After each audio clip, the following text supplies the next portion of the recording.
We are back. A2TP podcast, episode 219, and we are back. We live for another episode of us. We're not live. You keep saying that though. We're back. Here. We're live. We thank the 9 million listeners out there, the 9 million viewers out there that watch us. We fucking appreciate y'all. Yes. So thank you. We up. We live. We back. Episode 219 for another episode of us. I'm your boy, International Walt. I'm your girl, Tosh, the co-hostess with the most. Swallow that coffee before you throw it up. And we are back. Y'all know all the platforms y'all can catch us on. We read them every week. Like, comment, subscribe, share, watch, do all that stuff. Fuck with us and we'll fuck with y'all. Let's get right to it. How are you? How are you? I'm good. I'm feeling good. I'm feeling. I'm great. No, I'm feeling good. Mentally, I feel like I am. I do. Yeah, your skin look good. I got a regimen. You got a glow. Yeah, I got a regimen. How am I? Mentally, I feel like a 9. I am, my mind feels sharp. Work is a little bit stressful the last 2 days, but that's, into work. But mentally, that plays a part in my mental because it just does. But yeah, mentally, I feel like a 9. Next would be finances. That's always an 8, stopgap there, just for more blessings so we can be a blessing to others. Work is a 9, a strong 9. It could be an 8, but got God and things are going well, so it's a 9. Physically, I feel like a 10. I just feel good. I'm probably not a 10, but I feel like a 10. So let me just make that clear. I am not a 10, but I feel like a 10. Like my energy, my insides, I feel like I'm healing at the pace that I'm supposed to. Not a rapid pace, not a slow pace, but at the pace that I was projected to. So I feel great. Yeah, I feel great. Little endorphins running in your system. Could dopamine. Be. A little bit of this, a little bit of that. Oxytocin. How you feel? I feel good. Mentally I'm a 9. Feel good, nothing that I don't feel good about. Well, there is something on my mind, and I haven't talked to you about it because I'm still on my mind. assessing it, but I feel good. I'm a 9. Finances. Jesus Christ, what is wrong? No, why you gotta make that? What if something was wrong? I would not. You see how I do? What? It was kind of a joke. I was like, what is wrong? It wasn't. That's your face when you like, oh God, here she go again. But finances an 8. For all the reasons that he said. Thank you, God. Work is a 9. Work is good. Work is really good. And then physically, I feel like a 10, but I am a 10, but I feel like a 9. What that mean? Like I'm a 10, I'm good, but I feel like a 9. I was just trying to be an opposite of what you said. I'm about to say, what the fuck does that mean? I was just trying to say opposite of what you said. I feel good again, like you said. Did you say that? What? Oh no, you said that in our prayer. Got outside to do some walking. What the fuck is wrong with you, girl? Well, you did say it, but you didn't say it on camera. We always pray before the show, and you was just thanking God for the nice day and being able to walk. And I didn't remember. I knew you said it, just didn't remember what part you had said that. If the camera was rolling yet. That's just a joke between us. I'm gonna let that lay there. But an opportunity to walk, being outside, just being out like that really, feels good. The weather changing, moving our bodies, doing that together, it all feels good. So yeah, physically I'm a 9. Feel great. Y'all move y'all bodies out there. We was moving our bodies.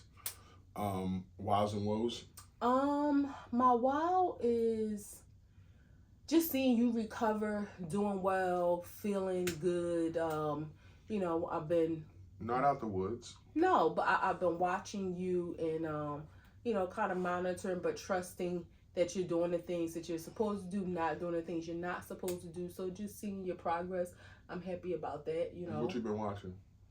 Just, I watch your facial expressions, your body language to see if you got a little hitching your giddy up, see if, you grimacing about something, and that gives me an indication of how you're feeling. So at nighttime, whether or not you moaning and groaning when you turn over, because in the beginning you were in pain and I could hear the grunt, so I knew your turnover would be more slow. So just kind of paying attention to all that stuff. What a good woman. My woe is my intuition about people is good, and sometimes it can be disappointing. And a little situation. I didn't talk to you about this, and it has nothing to do with you. Who the fuck with you? Nah, we not gonna talk about it on camera, but it's a little disappointing. Nobody effed with me, but it's just a little disappointing. Sometimes when you ask God for like things for clarity or discernment, and the things that are shown to you, it's like, dang, why I had to be that? But like, not that you want to question God, but it's almost like a reassurance of things that you probably already knew or had in the back of your mind. And it's just some decisions I'm going to have to make about, and I don't want you to say anything specific because you never know who sees this, but like extracurricular activities that I do like on some weekends. It's just a decision I'm going to have to make about that. And it's a little disheartening, but I feel confident that I'll make the right decision. So that was just kind of like a woes. But let me tell you what's so crazy, right?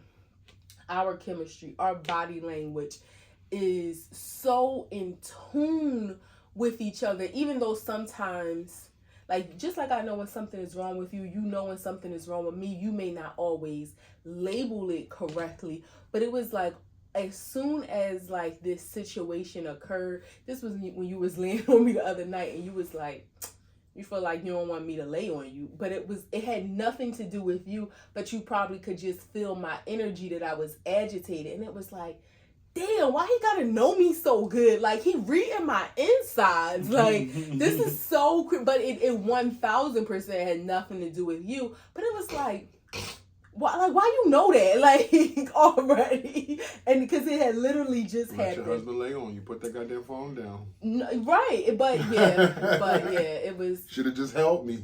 I know, right? I shouldn't have checked the text.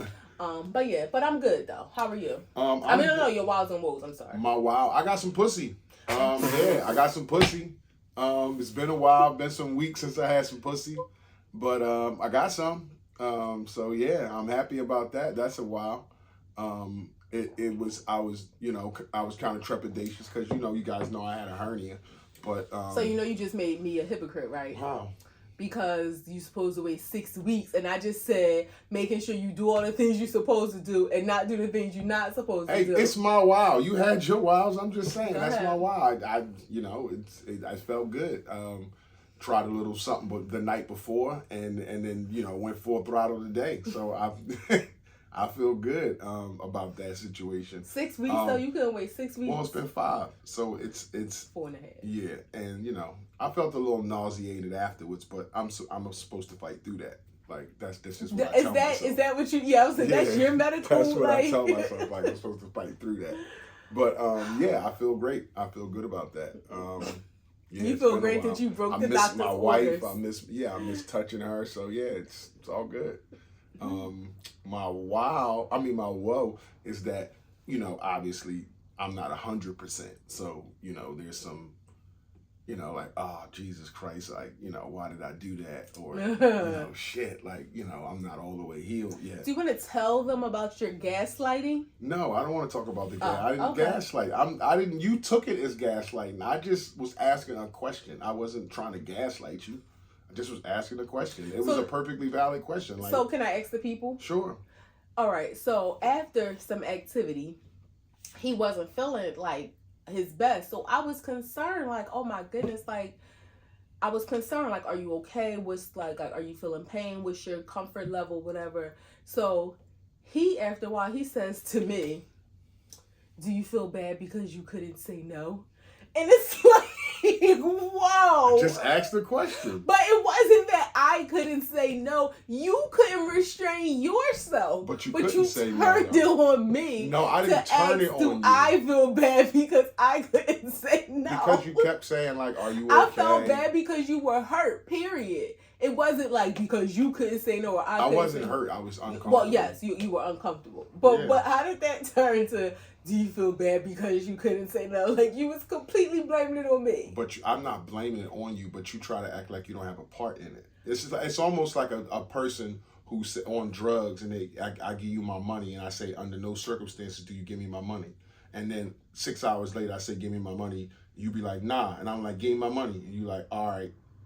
Like, what? You have something to play in me going to go get drugs. Okay. Because you gave me my money. So what happened when I was talking to you and, you know, one item of clothing started coming off of me? You went to the bathroom and took your pants off. You said you had to pee. And when I was done, what happened? You had asked me to check out something. That's your story. You sticking to it. Yeah. Okay. And so you led me to the room to check it out. Yeah. Okay. So, okay.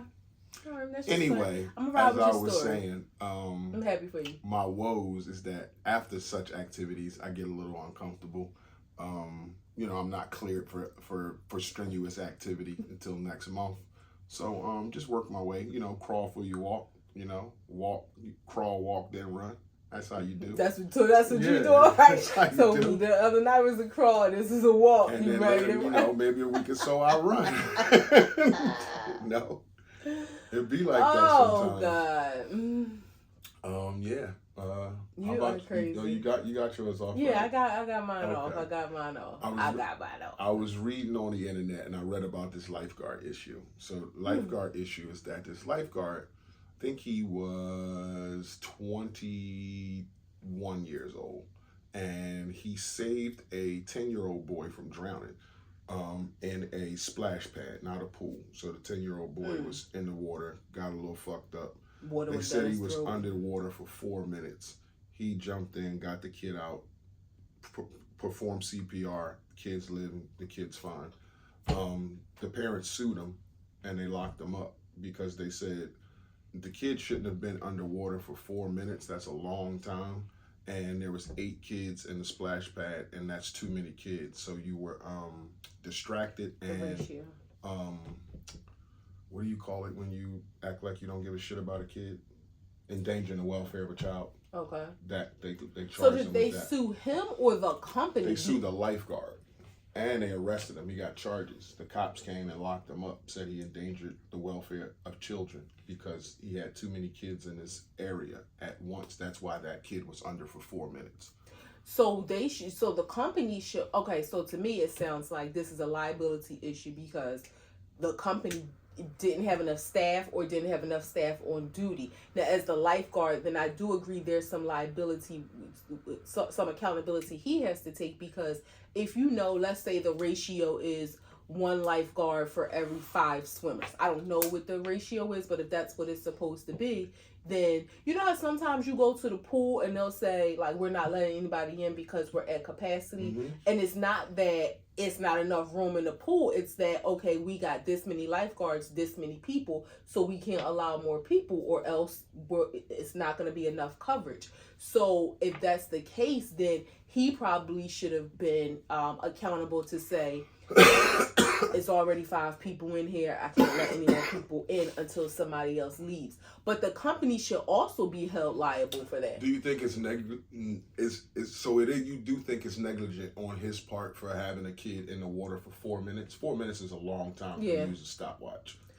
4 minutes is a long. That's brain damage. But the kid is okay. He lived. He's fine. Nothing's wrong with him. As a parent, when you take your kid to a pool, do you solely depend on a lifeguard to protect and watch your child? Hell no. And we're talking about a 10-year-old, so I assume he wasn't left alone. But I'm just saying, as a parent, do you say, okay, we're going to enjoy the pool too? We're watching our kid, but hey, there's a specific person here with a job that is to watch all people. Do you put any stock into that? I don't play around when it comes to water.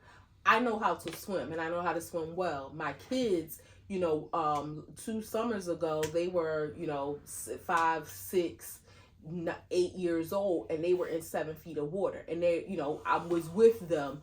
I don't know. So to answer your question, I'm not leaving their life in the hands of a stranger. I know that's their job. Everybody don't do their job well. Everybody don't care about their job enough. So no, I'm not leaving that. And I wouldn't even be that parent. So when you go to a pool with the kids, our nieces and nephews, you don't have any stock in a lifeguard at all. Your attitude is, I got my eye on the kids at all times. All times. So if you saw one of them, and the grown one,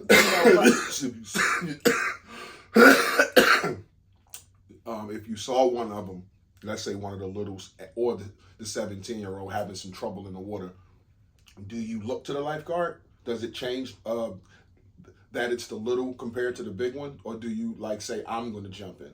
Or do you care? Like if your back is turned and you see your niece is struggling and the lifeguard, he didn't catch it. Are you mad then? I'm mad. But you don't put stock in it to begin with. Well, right. Well, I'm mad at myself. I'm mad that it happened, but I'm mad at myself too that I let my guard down. Okay. You know, but yeah, I'm jumping in. I'm jumping in. But are you mad at him? Yes, like, okay, I let my guard down. I'm going to blame myself. And even though I don't have stock in your job, it doesn't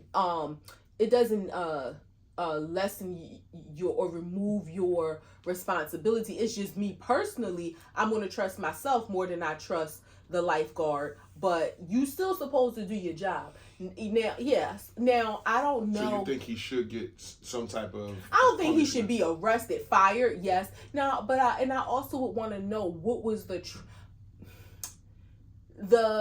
I feel like missing the child being there for 4 minutes is an issue.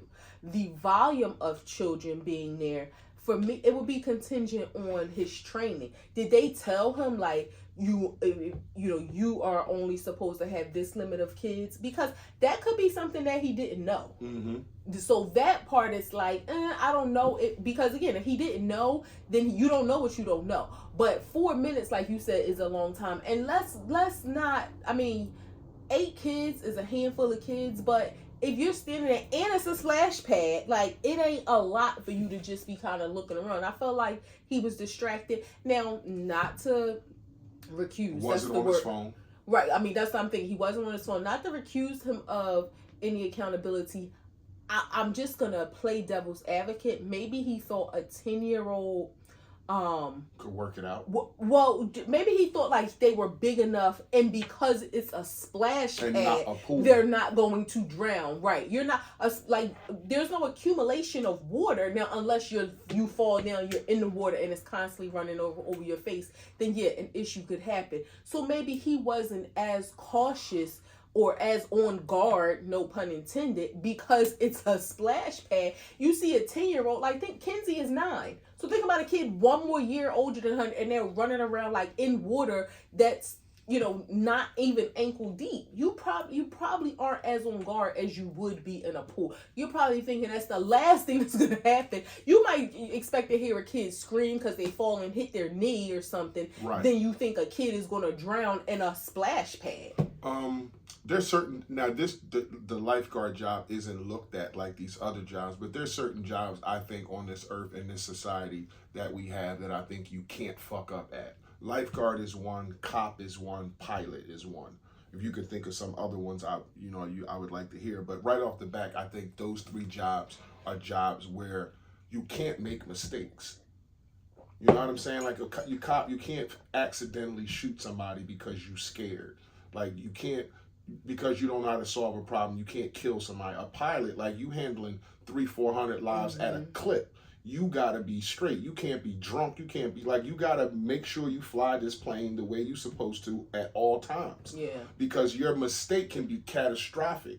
A lifeguard, that job isn't looked at as highly as a pilot or a cop, but like when you see a lifeguard at the beach, you think, what the fuck is he gonna do where there's a whole fucking ocean That's here? what I was about to say. And there's goddamn animals out there. So what is he gonna do if he sees somebody flopping? Yeah, if you're 10 feet in the white water, I can probably grab you, but if you're really out there and struggling, what the fuck? When you say can't make a mistake, I'm saying that a pool is one thing, but a lifeguard in the ocean, they're a little. We've been at the beach where they pull out their canoe and they try to go out there real fast, but you ain't faster than the ocean if it decides to really stronger, ocean yeah. up.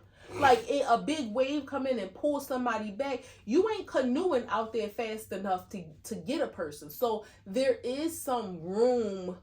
I don't even want to call it a mistake. Like that's just how the ocean moves. Like there's some room for failure. Because, essentially that's what it is. If you don't... But you're talking about a job that is in control of lives. Right, but when I say failure... If I take my kid to the pool or the beach, I don't have a lot of stock in the job lifeguard, but I do expect some fucking service here. Yeah, but when I say failure... I'm struggling. I don't mean failure because you didn't try your best. I don't mean failure because you weren't paying attention. But there is a likelihood that you could be unsuccessful in saving a person just because of nature. Mm-hmm. So there's some room for fail. I mean, and at the beach. Yeah, at the beach. Now in a pool, I'm feeling. You should have been trained in that pool. You should have been in your ass in the deep end. You should know how it feels. Know what the hell you got to do to jump in and save somebody. Jump in and save the dummy. Like you guys should do all that shit. Is intense. So and a pool is different. But again, and it's sad because, 21 is still young. I feel like, he probably just thought, hey, no way in the world a kid. Now it's different if somebody brings a 2-3-year-old little toddler who just learning how to walk. You probably and they leave, and it's like, again, a mom goes somewhere, sit on a bench because they just think, oh, the lifeguard is there, the kid will be okay. I'm 20 feet away. I wouldn't do that, but I get some parents may. The lifeguard is probably more attentive, but you probably would never think a 10-year-old is going to drown. Well, they didn't drown because he didn't. Drowning implies you died, right? Mm-hmm. So that a 10-year-old almost drowns in a splash pad. That's just something that he probably thought he had an easy day. He thought he had an easy day because it ain't even no water accumulating. Ain't nothing. Again, they might fall and scrape their knee and start screaming, but ain't nothing happening. Can you think of any other jobs where you can't fuck up, or you're expected not to fuck up because you're in charge of lives? I would think a referee that does a boxing match. I would also think on a high level, a teacher. You can't get wrong information. Well, no, I'm talking about something that has an immediate impact. Not you can grow up and be fucked up if you fuck a kid up, but if you don't stop this boxer from beating him in a certain amount of time, you could kill this guy. If you flying a plane and you bullshitting, you could kill a train conductor, probably. Train conductor. Yeah. People who operate vehicles like a tractor trailer driver, you can't mess that up. I'm just trying to think of the jobs where you're in charge of lives. Yeah. Well, a tractor trailer driver, you're not in charge of lives, but you could ruin in some lives if depending on the you can't doze off and fall asleep in your tractor trailer. So a truck driver. Yeah. Okay. A truck. Yeah, I would assume a truck driver is a job where you can't fuck up because an 18-wheeler can kill 10 people in one accident. So yeah. But cop and pilot is just like high at the list, almost like 1A and 1B. Yeah. Like these are jobs that you take. And you should have enough training or go to the range every week or go to training or learn some shit every week to stay up on your craft where you can't make a mistake on your I think it's those things, the technical pieces, but you also, to be a cop, especially if you're in an urban environment, you also have to have the wherewithal. You have to have the, something about you because all that technical training, gun training, all that is well and good until you're in the hood and something happens and you freeze up. Yeah. And you either freeze up and get hurt or you freeze up and hurt somebody. So, I get what but yeah, a cop, you can't make a mistake and shoot somebody. Mm-mm. That should not be. And it all boils down to what you just said. I got into a situation, I didn't really know how to handle it, but I knew, I got this gun. Yeah, yeah. You want to talk about a story on how to handle bullies when the school don't? What was the story about? So there was a story where a kid was being bullied. Mm-hmm. I think the bully, I'm going to say, was 13 to 15-ish. The mom came with her 17-year-old child, the kid who was being bullied. This was their sibling and their mom. So the sibling was 17. The mom, they came, got on the bus, and they whooped ass of this bully. But boot the ass. Yeah. Belt the ass. And threatened the other kids, who want what. So who beat the bully? The mom and the sister. Okay. That was 17. I think they might have said the kid had to go to the hospital.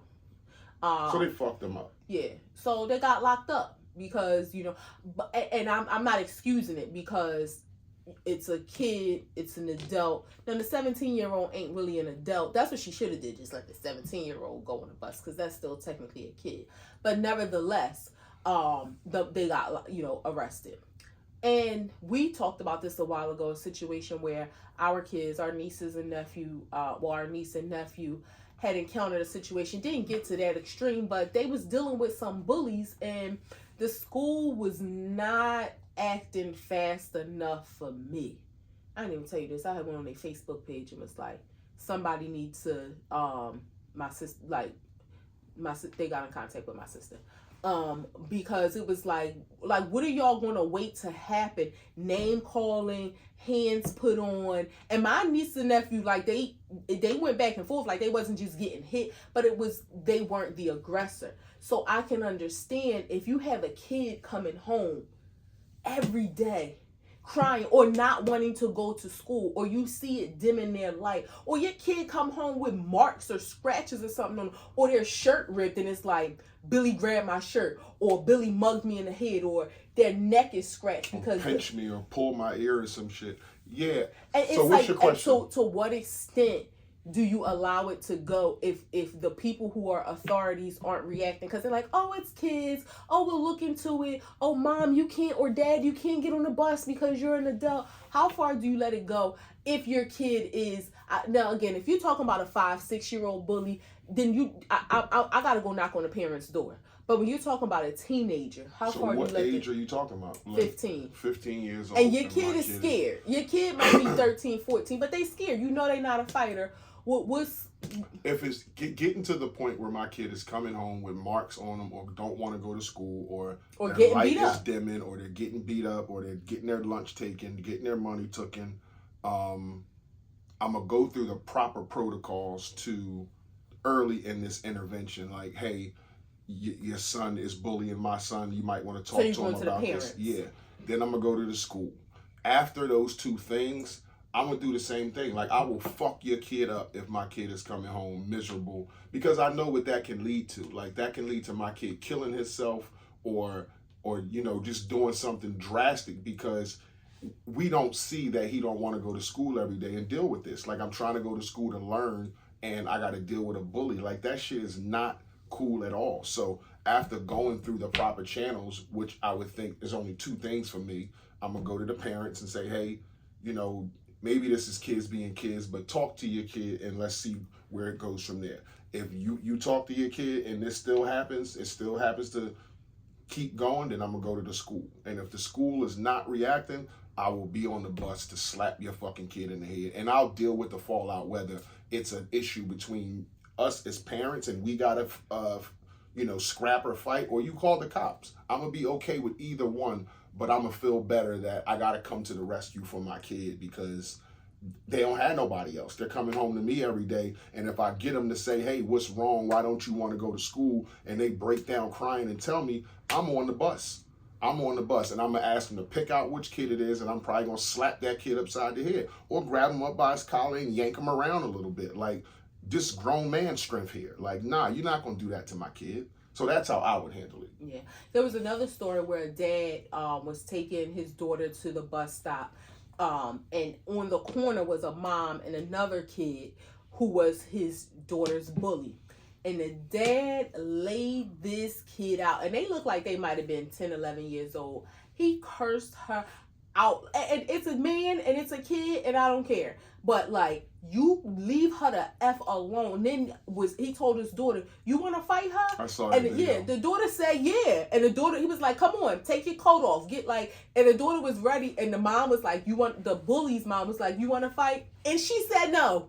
And that's what needs to happen to bullies. Somebody need to call them on their BS. Like, okay, you think you tough?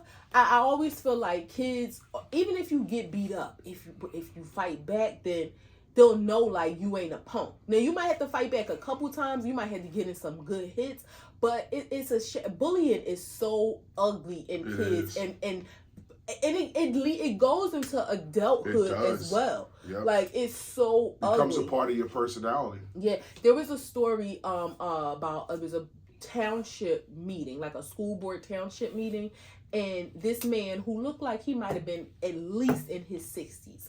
He got up and he was telling a story about how when he was in school, he was just tortured, and he went on talking about the things that was done. His face was put in the toilet, this and he said to the gentleman who was I think it was the school board president, and he said, "You were my bully." And it was so shocking. And then the superintendent ended up resigning, which I don't know if that was appropriate, because it's like, okay, y'all were kids, but that you should have been embarrassed. You should have been embarrassed to have. For this man, you could tell that he still had PTSD over that. It was bad. Bullying is horrible. I pray for any kids that have to face that, and for any parents who have to deal with their kids. Nobody wants their kids to be hurt. Nobody. We 600, 700 miles away, and y'all, I swear I was thinking of how I could convince him to take me to Georgia to get these kids for messing with my kids. Oh my goodness, I could not imagine. Yeah, but we're grown and rational thinkers, and it's a long 600 miles away. So it's like we have time to think. And we leave tonight. We could be there by the bus stop in the morning. Yeah, but from now to the morning, you could think, yo, we're going to go to jail for beating up kids. If that was a spare of the moment thing, like, hey, they crossed the street fucking with the kids, that's one thing. You react and it's impulsive. But to sit on a ride like, hey, man, we're going down here, we're going to jail. Like, we're going to jail. Like, we're two grown people going down here to fight children. Yeah. And you go all that way, you got to hit somebody. You can't go down there talking shit. You got to go down there and punch somebody in the head. Yes. Like, hell with that. I saw this on another podcast, and it was on the Bill Burr special, and he talked about open casket funerals and why in 2025 do we still have open casket funerals. Your thoughts on just like, nobody likes funerals, but when you really think about it, like, why the fuck is the casket open? Why do we got to see the body? Like, we know the person is dead. We believe the person is dead. We don't have to see the body, especially little kids and children and shit like that. I think there's a time before where you can say goodbyes and things like that. Like back in the day, they used to have wakes. That's not such a thing now. Well, they call them viewings. Yeah, but it used to be like the day before was the viewing, and then the day after was the funeral. You was a kid when they had funerals. Italian like that. People. I'm sorry, I didn't mean to say Italian. That's Catholic people do wakes. They still do wakes. Or viewing, well, whatever. I think in the black culture or Christian or the non-Catholic, the wakes would usually be the night before and then the next day. Now we just do viewing and funeral right back to back. Right, and that's also a financial thing too. Yeah, probably. I can imagine. A lot of people ain't got a lot of money, so to you do it all in one shot. Yep, yeah, makes sense. So yeah, you get it all done in one. But just what's your thoughts on open casket funerals? Like, because you're coming in there to see a dead person that might be made up right and might not be. And they, it could be like your lasting impression of them and how they looked all fucked up. And if you're lucky, if you're like, hey man, they did a good job. But if it's like, man, they put too much fucking pancake on Aunt Gina. Like, why are they doing like that? I've experienced both. So I smile because, as much as it hurt for my girl not to be here, that's one of the things I always remember about her funeral. And I've probably said this before. My grandmom barely had any eyebrows. Like, that's a gene I got from her. My eyebrows are very, what's the word? I don't know. Sparse. Sparse. And hers was very sparse. Her, my mom, and me. I didn't get the thick eyebrow gene. Her makeup, we was like, what the hell? They gave her eyebrows. She surely ain't had no eyebrows. So it sort of added a moment of, I wasn't upset about it. Now I know, so, I remember my aunt at the viewing. Now that I think about it, rest in peace to my Aunt Carol, her sister. She was like, that's not my sister. That's like, she was taking it really hard. I didn't think that it wasn't her, and I wasn't mad about it, but it was just like, damn, like, y'all should have, like, asked somebody, could have told you, lighten up them eyebrows. But if you walked in and the casket was closed, would you have felt a way? Like, that's what I was going to say. I don't think I would, because I've been to, like, my Aunt Carol, she was cremated. She had a memorial service, so there was it wasn't no casket or anything, and the sentiment was still the same. It wasn't like, oh man, I want to see her casket, or I want to see her in the casket. So I don't necessarily feel one way or the other about it. it's a little eerie. And I also feel now I had my other grandma. I grew up with 3 grandmoms, 2 biological, one was step, but we didn't refer to her as step. When she passed away, I purposely did not do the viewing because, like, I mean, I'm sorry, not the viewing, like when everybody walk around the church to see the body, because I think I told myself I just didn't want to, like, so many people have that stance, like, I'm not going to, they stay for the funeral and then they be like, I'm not going to walk around and do that. Yeah. Well, that's what I'm saying. That lends to, if people really was asked the question, they probably would say all funerals should be closed. Some people feel like they want to have see it. Their last memory, because most people, when you die after, depending on if you were sick or something, the embalming, the makeup, it's never really good. It's never really good. Makeup, like I never hear anybody say like, wow, she, I don't know. So I think, but for some people who maybe this is a loved one for whatever reason you haven't seen in a long time, maybe that's some closure for them. But this is why I do think that a open casket funeral is horrific. The most horrific part of it is at the very end, when they bring up like the closest family members, who are usually the people that sit on the front row, and then they close the casket. And also, what about the children?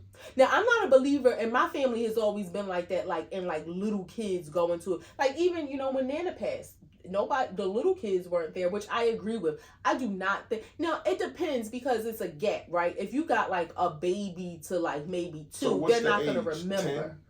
I would say... Too young to go to a funeral? I would 13? Say if between like 5 to 12. You can go? No, not go. Oh. Not go. So so 13. Yeah, I would say definitely like 13 nobody younger than 5, and so well, up to younger 12. than 5 you can go, because you're probably not going to remember. But I think babies can sense the sadness, the fucking morbidity in you. I do remember when I was 5 or 6. My great grandfather, this was my dad's dad. My great grandfather died, and I do remember going to his funeral. And what I remember most, to your point, is seeing my dad cry. That, as a little girl, and like, your dad is this big, that for me, I didn't understand death and that whole thing, but it was like, I was so sad because he was sad. It was like, oh my God, he crying, like, right. What's wrong? I remember like rubbing his face because he was crying. But the whole, at the end, closing I would rather like the casket just be closed. Right. But close it and just have a picture. And if you, it's like that moment of finality is too, that as being like, it's too heavy. If I'm not a close family member and I'm just in the audience, it's like, come on. I think it's too heavy to see that way kind of stuff. Too heavy. And if you take away the loved one part, I don't know, you've been to a funeral of somebody that you're not close to before. Mm-hmm. So did you need to see that? See the body? Yeah, that's what I'm saying. If you take away the loved one aspect, because you're right, it's your loved one, your grandmother, you want some closure with it or whatever. But if it's not a loved one and it's a person that you just might know, and I didn't you don't need to see that. I have been to, I can count on one hand the number of funerals that I've been to in my life. My great grandfather when I was 5. Then when I was around like 12, I was visiting, maybe I was like 10 or 11. I was visiting family in Florida. I didn't know these people, but they had a funeral, and I went with my grandma, my step grandma. And they had a wake the night before, when I cried like a baby. And this lady was like 80 something years old. It was like their aunt. And everybody's like, what's wrong? But it was seeing everybody so sad. I cried like a baby, had no idea who she was. So the next funeral I went to was the guy that we grew up with, Boo Boo, who got killed. I didn't walk around and see the body. I didn't want to see that. And then it was my grandma, and then my cousin Tawana, and then Nana. So I've been to 6. And my Aunt Carol had a memorial service. Yeah. That's it. I say this with all the love in the world. I've had some people, who were close to me who lost people who were close to them. And I know for some people, they feel like that's the support and being there for their... it's very few people I'm gonna like go to like one of their family members' funerals. I'm not that friend. I'm gonna be there to support you like through it. I'm gonna still be calling you when everybody else goes away, checking on you, sending you flowers, maybe stopping by to see you. But I can't guarantee I'm showing up at the funeral. It's too heavy for me, and that's selfish. I know. It's but not selfish. I mean, you look what you're asking for somebody. It's self-care. That's not my thing at all. Like, it's not my thing at all. It's just too. It's heavy. Nobody's thing. But old people. It's something. Yeah, I take that back. I take that back. I take that back. People who are like the heavyweight champion of funerals. Yeah, they keep all the obituaries. Yeah, like come on with that. Like people got stacks and stacks and stacks. They go to one every Sunday. It's like, come on, man. So let me ask this, and we don't have to stay on this morbid topic, but I don't know if we ever talked about this. Your opinion on the repast, right? That's always been a thing. Not my thing neither. Well, okay, so you see now, like, for my grandma, we just had like dinner, and everybody, it was kind of sad, but now you see a repast that has the same decoration as like baby showers and birthday parties. Yeah, I don't want to be. To me, that kind of shit is blasphemy, and I don't want to be a part of that. But some people feel like, celebrate my life when I'm gone. Like, don't be sad. You can have that feeling. I just feel differently. No, I feel like you can have that feeling, celebrate your life. I'm sure there's going to be people there that do that. But if I love you, I'm sad that you're gone, and I'm not going to go eat fucking chicken. Yeah, I'm not going to go do all that shit. Like, when I get through my grieving and I smile about you and think about a good time, I'll get to that point weeks later or months later or years later. But I'm not going back to the house and putting on fucking music and laughing like we didn't just put you in the ground. Not doing that. I can see going to the house with close family and just kind of being y'all got together. Pageantry and shit, but I'm not up. Going to a hall with balloon garland and giant size pictures and people doing the wobble and like nah. Get off this morbidity. Yes. Let the juju out the room. Yes. I don't know if you saw on the internet, but there's an issue with Jess Hilarious and Lauren LaRosa going back and forth, and they actually had it all out on air this morning. I was listening to the Breakfast Club. Oh, I did. So they had it out on air where they both was going back and forth with each other, and Jess started crying and this and that, but I don't really want to talk about them. I want to talk about the idea of, can you lose your job to like injury? So Jess got pregnant, went away. She handpicked Laura to fill in her position because she thought she was good.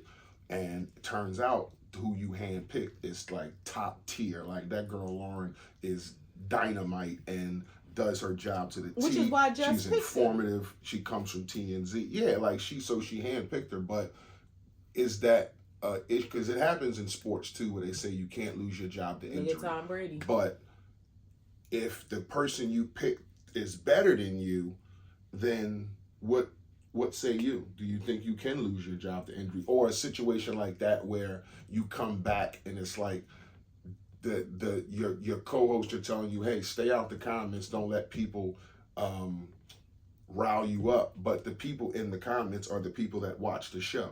So they're the listeners. So it's almost like they're saying, hey, this girl's better than her. This girl should have more airtime than her. Hey, this girl should be talking more than her.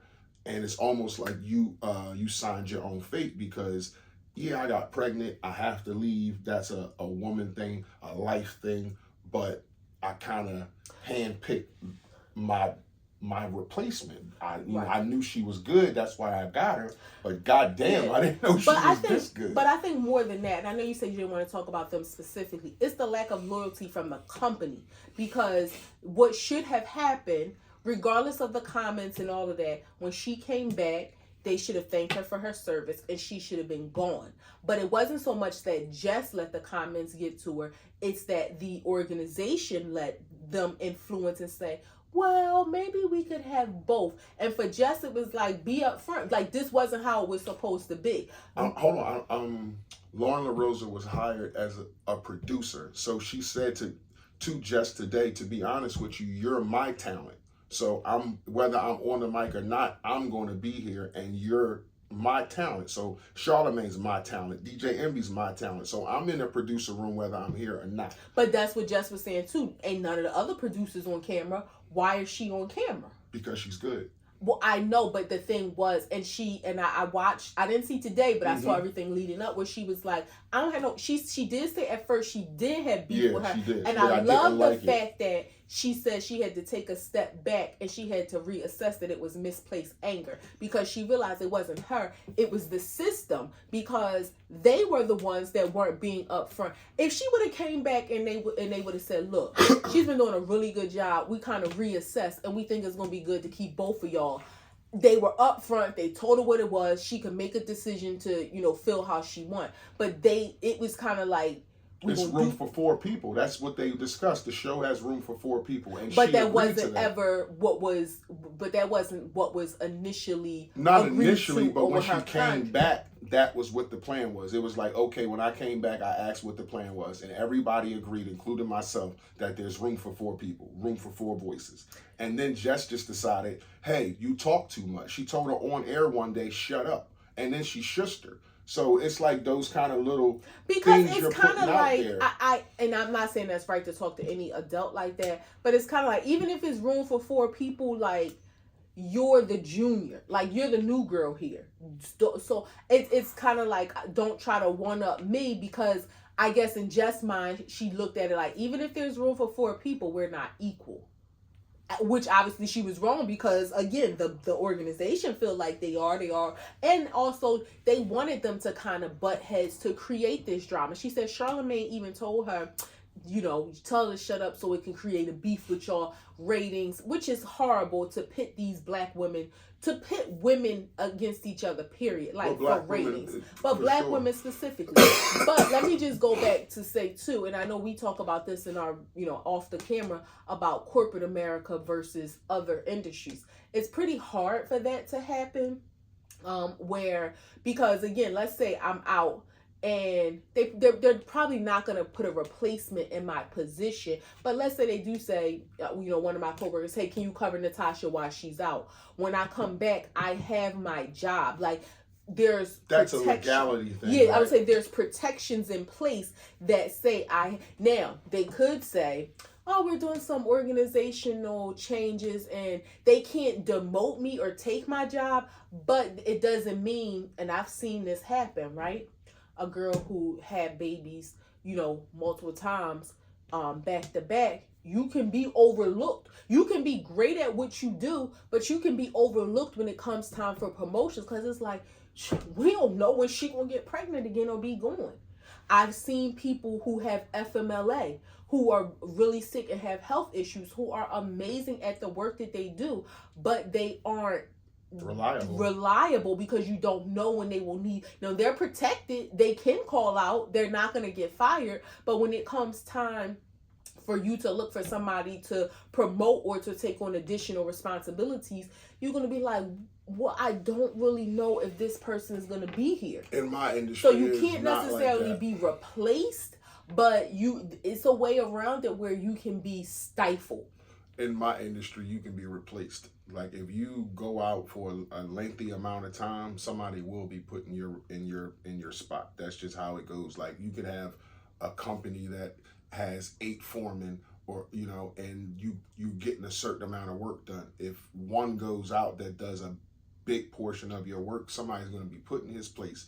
And if that person that's put in his place is better than that initial foreman, you won't get that job back. And let me tell you what's even worse about corporate America. Let's say I'm a manager and I have a supervisor that reports to me, and that supervisor has a team of 5 people. The supervisor goes out on leave, short-term disability, and is out for 2 months. Then they say, okay, it's going to be extended to 3 months. Oh, it's going to be extended to 5 months. Now, I'm probably doing some of their job. Some people from their team is probably doing some of their job.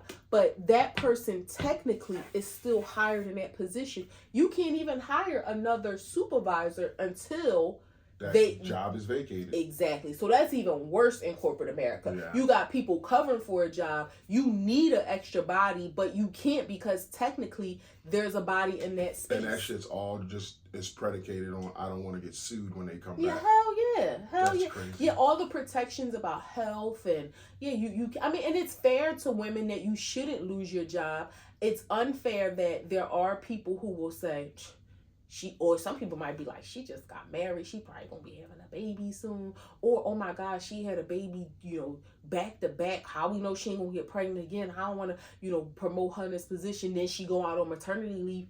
It's bad, but people do it. So you don't get replaced. That's why they say you're not supposed to tell people shit, which is crazy to be like. Well, you gotta tell people when you go out on maternity leave. No, I'm talking about to get married, for people to think, hey, she's next up to get knocked up because she just got married. Like, you come in and be like, hey, what'd you do last weekend? Or you've been leading up. Yeah, I'm getting married in 6 weeks. Like, that's why you ain't supposed to tell nobody shit. But it's weird to think like Friday, like I'm at work and like none of these people know I'm getting married tomorrow. Yeah, because you usually have relationships. And like nobody knows I'm getting married tomorrow. When I come here Monday, I'm a married woman and nobody's gonna know. And you think it's different for men on the job site than women that work in, even men that work in offices that are in close proximity. Your damn coworkers, some of them at least, are probably invited to the wedding. Mm-hmm. 3 grams? 3 grams. Tracy Morgan, courtside, throw it up. Said he couldn't get up and walk because his legs wouldn't work. And he's been known to have some health issues in the past. But because of the Walmart truck incident? Don't know what it was for. He responded and said that it was food poisoning. He might have had a glizzy at the game. But your legs won't work and you throwing up, that's a bad sign. Yeah. He had to be taken off in a wheelchair. That sounds like some sort of neurological issue. Threw up like projectile vomit on a basketball court. Yeah, that sounds like some sort of neurological issue from my medical diagnosis. I'm just thinking, your legs don't work. Going on here? Dr. D's up in here. I wish Tracy Morgan the best. Yeah. I know you don't really like Tracy Morgan. I don't like his comedy. His tone of voice. He's a hate the face for me. Damn, I hate the face. He's a Forrest Whitaker. No, but I can bring myself to deal with Forrest Whitaker because he's such a great actor. But Tracy Morgan, the sound of his voice, the theatrics, I can't take it. Wow. I don't like it. I got a gram. Put a black man down. Go ahead. Can I? Did you get a story about the 2 brothers in Georgia? Mm-mm. All right. So there were 2 brothers in Georgia, twin brothers. It's a story or a gram, babe? It's a gram, but it's a story. But it's a gram. Okay. 2 brothers. Their names don't even matter. Long. It's not going to be long. 19 years old, March 7th, they had a flight to Boston to go visit one of their friends, twins. Their mom realized they never made the flight. Well, their bodies were found in northern Georgia in the mountains, and the cops claimed it was a murder-suicide. Now, all the family, and these are like young black boys, like Nadir and I forget their names. Something like that. They're like, no way. They was best friends. Like, there's no murder suicide. One of the uncles was like, they never even they grew up with us in a close knit family. They never even heard of these mountains in North Georgia. Like, there was no reason for them to be there. No reason that they would have went to the mountains, and no reason that one would have killed the other and then killed himself. So the cops was just like, oh, they're investigating. Now, it came out just recently, I think yesterday, a firefighter was, I don't think he was arrested, but was fired because before the cops and stuff showed up on scene, when emergency response, a hiker found their bodies. When emergency response before emergency response, a firefighter took pictures of their dead bodies and started circulating it on the internet. Now, I'm happy I didn't see that. I guess somebody caught it and took it down, and he got fired for doing that. So now it's like, but I'm feeling like this is some white man picked them up, put them in the back of the truck type of situation, took them up to the mountain. Like, I hope the family does not let this go until justice is served and they find out what happened to these young boys. So 2 things could have happened. They could have been murdered, or they could have had a murder-suicide pact. I know, but for what? For what? The family is like, no. Anybody that ever had a murder-suicide pact, you can say the same thing. For what? You have people who have tumultuous relationships. It's not them. There's twins that went and killed themselves for nothing, and people in their families were like, these were twins. Well, that's what I'm saying. Like, that's happened before. And I'm not saying I'm on the side of that. I'm just saying it's only 2 things that could have happened. Somebody kidnapped these kids, took them to the mountains and killed them, or they really had a murder-suicide pact. I hope the family does. And I don't know how you say they don't know about these mountains. Like the fucking internet is, and the internet, you don't know what they know. You don't know what they know about. Well, I mean, yeah, you don't know what they know about, but I mean, it's like kind of growing up, like, you know, we grew up in North Philly. Like if somebody would have said, you know, your body, God forbid, you know, was found in Tennessee. Outer Banks. Yeah. Your mom would have been like, he ain't never heard of no damn. So it's probably that kind of thing. You remember I went to a job site up North Jersey and I seen mountains. I didn't know there were mountains in New Jersey. Like, it's kind of stupid when I think about it after the fact, but I didn't know. So that, like, the family was kind of like, they wouldn't have been there.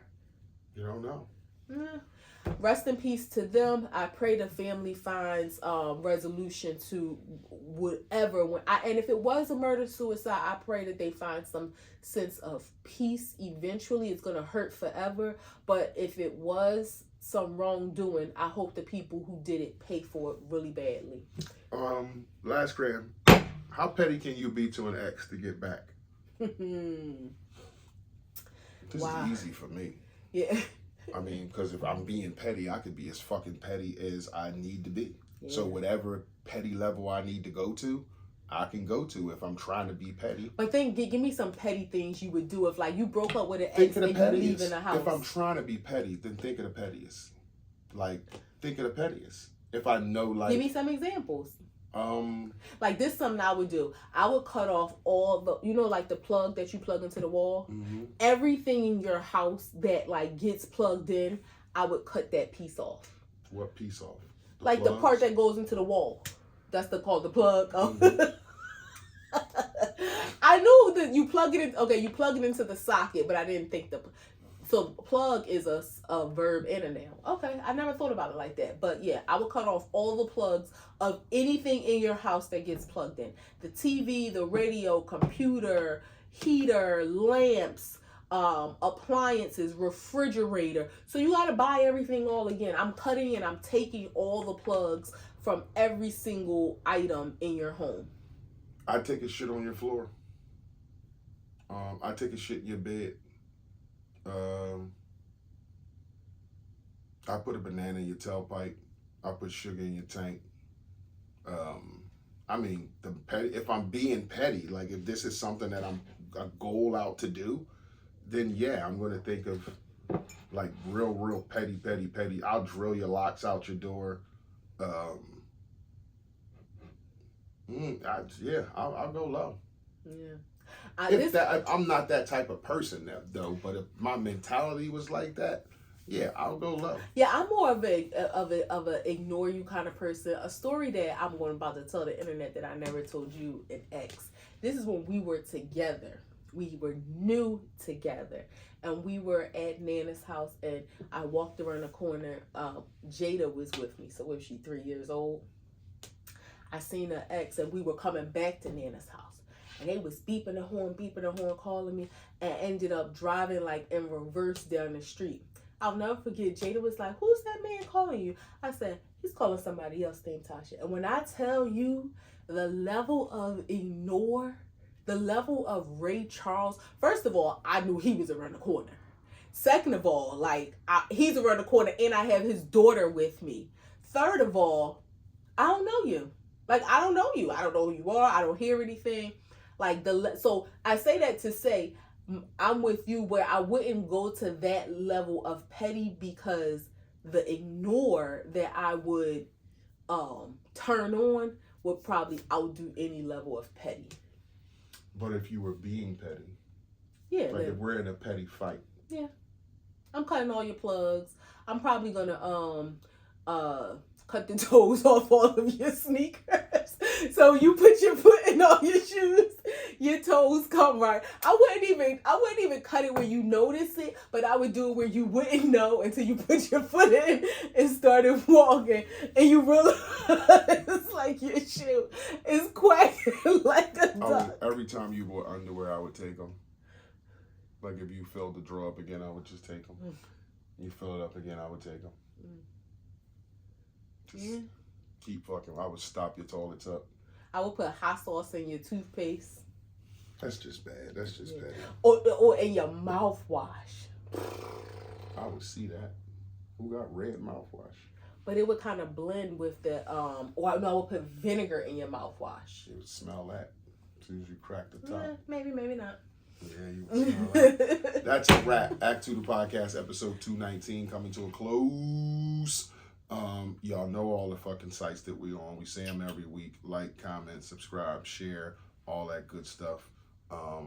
We back at our table. We back. We enjoyed this. We hope y'all enjoyed this. Special shout out to all the 9 million people that listen and subscribe to us. We getting this. Bring a friend. Get us to 10 million. We love it. We appreciate y'all. We back. That's is back. We back. Act 2 the podcast, episode 219. If you fuck with us, you fuck with us. If you don't, you should.